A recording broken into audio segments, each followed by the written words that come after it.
Hello everyone, welcome back to the channel. Financial year 24-25 की ITR filing अभी तक start नहीं हुई है और इससे पहले कि इनकम टैक्स रिटर्न की फाइलिंग स्टार्ट हो, आपको एक इम्पॉर्टेंट काम करना ज़रूरी है। दोस्तों, इनकम टैक्स रिटर्न जब आप फाइल करेंगे उस समय अपने इनकम की डिटेल्स, डिडक्शंस, एग्जेम्पशंस और टीडीएस और टीसीएस की एडजस्टमेंट्स, सेल्फ असेसमेंट टैक्स की एडजस्टमेंट, ये सब जब आप उस समय करेंगे तो आपको हो सकता है कि ज़्यादा पेनाल्टी पे करना पड़ जाए। इससे बेहतर है कि आप जो काम आईटीआर फाइल करते वक्त आप करेंगे, वो काम यदि आप अभी कर लेंगे तो आप इन पेनाल्टी से बच जाएंगे।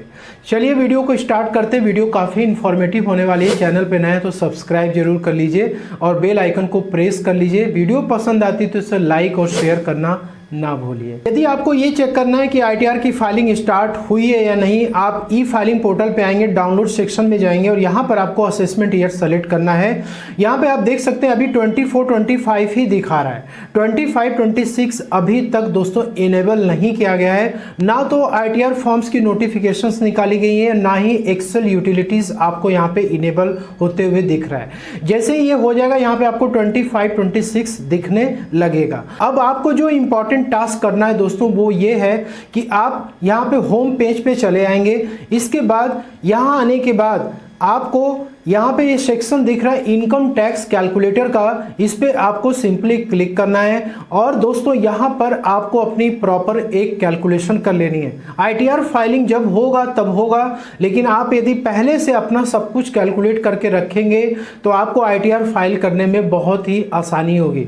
आपको यहाँ पे दो कैलकुलेटर मिलते हैं, बेसिक कैलकुलेटर, एडवांस कैलकुलेटर। आपको एडवांस कैलकुलेटर पे जाना है। आपको अपडेटेड रिटर्न का सेक्शन दिखता है, अदर देन अपडेटेड रिटर्न का सेक्शन दिखता है। आपको अदर देन अपडेटेड रिटर्न्स पे ही क्लिक करना है। यहाँ पे आपको new tax regime, assessment year आपको 25-26 सेलेक्ट करना है। यहाँ पे रेजिडेंशियल स्टेटस में आपको रेजिडेंट सेलेक्ट करना है और यहाँ पे इंडिविजुअल बिलो 60 ईयर्स का भी हम कर रहे हैं। और यहाँ पे actual date of submission of returns 29 April 2025, मतलब कि आप आज के डेट में अपनी ये सारी कैलकुलेशन कर रहे हैं। यदि आप यहाँ से कुछ समय के बाद करेंगे तो उसका क्या इंपैक्ट पड़ेगा, जो कि हम आगे भी देखेंगे। तो यहाँ पे सबसे पहले सैलरी की इनकम आपको लेनी है। तो यहाँ पे आप देख सकते हैं असेसमेंट ईयर 25-26 में जो स्टैंडर्ड डिडक्शंस है न्यू टैक्स रिजीम में वो 75,000 हो चुका है। यहाँ पे आपको अपनी सैलरी की इनकम 24-25 में पूरे होल ईयर का टोटल करके आपको यहाँ पे इंटर करना है।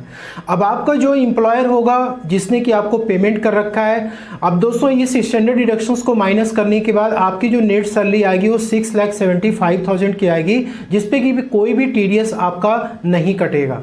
तो आप अपनी सैलरी स्लिप से भी इसे इंटर कर सकते हैं, पूरे 12 मंथ्स की सैलरी, ठीक है। और यहाँ पर आपको इनकम फ्रॉम अदर सोर्सेस में आना है। इसके बाद कोई सेविंग बैंक की इंटरेस्ट है, एफडी की इंटरेस्ट आपकी हो रखी है, डिविडेंड की इनकम हो रखी है, तो आपको यहाँ पर 1 बाय 1 अमाउंट इंटर करना है। इसके बाद यहाँ पर आप कैपिटल गेन की भी इनकम को इंटर कर सकते हैं। जैसे आपको शेयर मार्केट या म्यूचुअल फंड से इनकम हो रखी है तो आप यहाँ पे सेक्शन 111A में आपको short term capital gain report करना है और इसको दो पार्ट में आपको यहाँ पे दिखेगा। 23 जुलाई के पहले जो आपने शेयर और म्यूचुअल फंड्स बेचे हैं उसकी डिटेल्स आपको यहाँ पे एंटर करनी है।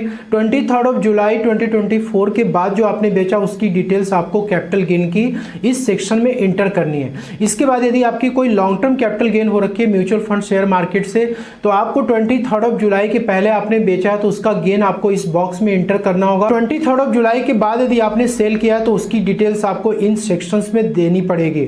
जब आप अपनी इनकम टैक्स रिटर्न फाइल करेंगे तो उस समय भी आपको इसी तरीके से दोस्तों बाइफरकेशन देखने को मिलेगा, तो आप अभी से ही इसकी प्रैक्टिस आप कर लीजिए। इसी तरीके से दोस्तों आपको यदि हाउस प्रॉपर्टी से इनकम हो रखी है तो आप यहाँ पे उसकी डिटेल्स इंटर कर सकते हैं, ठीक है। तो यहाँ पे एक रफली एक कैलकुलेशंस हम देख रहे हैं, सैलरी की इनकम और अदर सोर्सेज की इनकम यहाँ पे आ रखी है। अब आपको ये नहीं पता लग पा रहा है कि सेविंग बैंक पे कितना इंटरेस्ट है, एफडी पे कितना इंटरेस्ट है, तो आप दोस्तों इसको बहुत ही आसानी तरीके से आप 26AS से और AIS से चेक कर सकते हैं।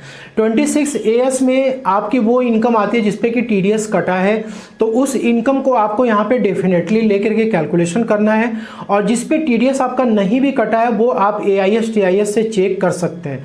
तो AIS TIS जब आप ओपन करेंगे यहाँ पे आपको डिविडेंड की इनकम दिख जाती है, इंटरेस्ट फ्रॉम फिक्स डिपॉजिट दिख जाता है। इसके बाद कोई अदर मान लीजिए बॉन्ड्स में डिवेंचर्स में आपने इन्वेस्टमेंट किया तो उसकी डिटेल्स आपको दिख जाती है।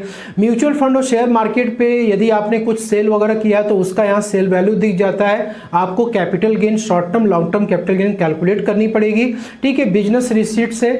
तो आपकी जो भी इनकम होगी वो आपको TIS में दिख जाएगी और यहाँ से आपको लेकर अपनी कैलकुलेशन करनी है। तो दोस्तों यहाँ पे जो टोटल इनकम हमारी आई 7,12,000 की आई। न्यू टैक्स रिजिम में यदि आपकी इनकम 7 लाख तक है तो आपको 87A की रिबेट मिल जाती है, लेकिन उसके बाद यदि आपकी इनकम क्रॉस करती है तो आपको मार्जिनल टैक्स रिलीफ मिलता है जो कि 7,20,000 तक जाता है दोस्तों। तो यहाँ पे 7,12,000 आपकी टोटल इनकम आई तो इस पर टैक्स बना 21,200 का, तो आपको ये टैक्स पे नहीं करना है। आपको यहाँ पे मार्जिनल टैक्स रिलीफ मिल जाती है 9,200 की। आपको जो ये एक्स्ट्रा यहाँ पे इनकम जा रहा है ना, बस यही टैक्स आपको देना है। तो 12,000 ये और एजुकेशन से टोटल मिला करके यहाँ पे टोटल टैक्स जो आपका आ रहा है 12,480 का आ रहा है। दोस्तों यही काम आपको अभी करना है कि आपका कोई भी टैक्स यदि निकल रहा है तो उसको आप अभी टैक्स जमा कर दीजिए। तो आज 29 अप्रैल है और आज की डेट में टैक्स कितना आ रहा है 12,480। तो आपका टैक्स यदि 10,000 रुपीज़ के ऊपर चला जाता है तो आपको एडवांस टैक्स पे करना होता है 31 मार्च के पहले। यदि आपने एडवांस टैक्स पे नहीं किया है, ठीक है, तो आप इस टैक्स को अभी जमा कर सकते हैं। तो जिन लोगों ने एडवांस टैक्स नहीं पे किया उनको सेक्शन 234B 234C में पेनाल्टी पे करना पड़ता है। 234B होती है कि आप जितना डिले करेंगे अपनी इनकम टैक्स रिटर्न को फाइल करने में उतने दिन का दोस्तों आपको इंटरेस्ट पे करना होता है। तो अभी क्या है, अभी अप्रैल चल रहा है, 29 अप्रैल है, तो ये 29 डेज की इंटरेस्ट 1% पर मंथ के रेट से आपको पे करनी होगी। जितना आप डिले करेंगे उतना अमाउंट ये बढ़ता जाएगा। और 234C का जो इंटरेस्ट होता है वो टैक्स पेमेंट पे लगता है, मतलब एडवांस टैक्स आपको इंस्टॉलमेंट में पे करना होता है। तो आपने जितनी भी इंस्टॉलमेंट्स आपने मिस की हुई, जनरली 4 इंस्टॉलमेंट्स होते हैं एडवांस टैक्स पे करने के लिए, उस पार्टिकुलर इंस्टॉलमेंट से ये कैलकुलेशन करता है और इंटरेस्ट लगाता है, ये अमाउंट आपका बढ़ करके आता है। तो अभी 13,230 का अमाउंट है जो कि आपको पे करना है।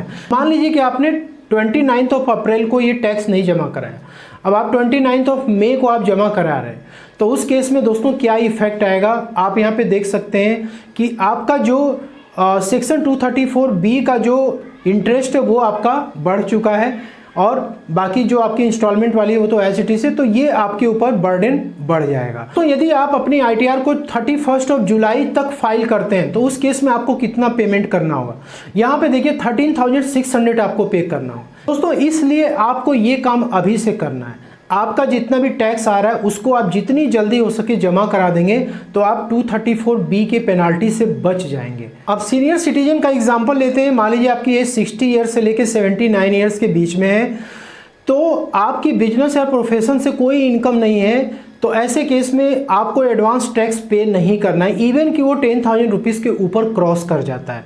तो सीनियर सिटीजन को एक फ़ायदा ये मिलता है कि आपकी यदि ये टैक्सेस आ जाते हैं तो उस केस में सेक्शन 234B 234C का कोई भी इंटरेस्ट आपके ऊपर नहीं लगता है। यदि आप एक NRI हैं, ठीक है, नॉन रेजिडेंट के केस में, तो यहाँ पर आपको नॉन रेजिडेंट यहाँ पे सेलेक्ट करना है, मतलब कि आपने इंडिया में 182 डेज से ज़्यादा आप फाइनेंशियल ईयर 24-25 में आप नहीं रहे।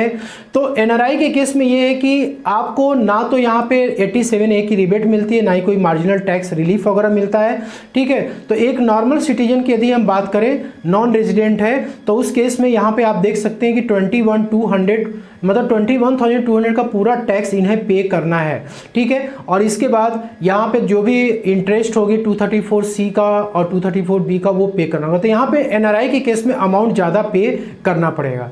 तो दोस्तों ये जो भी टैक्सेस आपके आ रहे हैं वो सेल्फ असेसमेंट टैक्स में आपको ये टैक्स डिपॉजिट कर देना है।